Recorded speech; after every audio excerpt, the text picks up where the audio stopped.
2025 సంక్రాంతికి bets book అయిపోయాయి. టాలీవుడ్ నుంచి 4, కాలీవుడ్ నుంచి 3 సినిమాలు వచ్చేందుకు రంగం సిద్ధం చేసుకుంటున్నాయి. దీంతో అలర్ట్ అయిన కన్నడ స్టార్స్ ఇప్పుడు స్పీడ్ పెంచారు.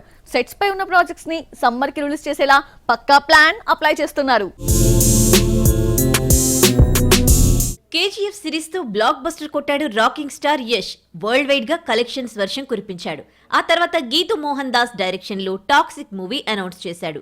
ఎప్పుడో సెట్స్ పైకి వెళ్లాల్సిన ఈ ప్రాజెక్ట్ రీసెంట్ గా పట్టాలెక్కింది.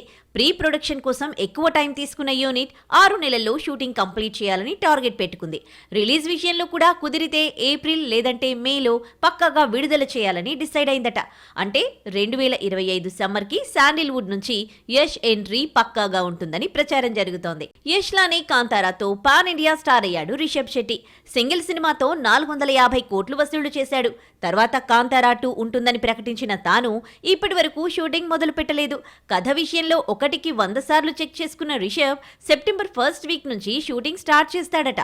6 నెలల్లో మొత్తం వర్క్ కంప్లీట్ చేసేలా టార్గెట్ కూడా ఫిక్స్ చేసుకున్నాడు. అంటే ఈ సినిమా కూడా 2025 సమ్మర్లో ఆడియన్స్ ముందుకొచ్చే ఛాన్స్ ఉంది. మొత్తానికి 2024కి గ్యాప్ ఇచ్చిన ఈ ఇద్దరు కన్నడ స్టార్స్ వచ్చే సమ్మర్ని భారీగా టార్గెట్ చేశారు. కత్తి లాంటి కథలతో పాన్ ఇండియా దండయాత్ర చేయడానికి సై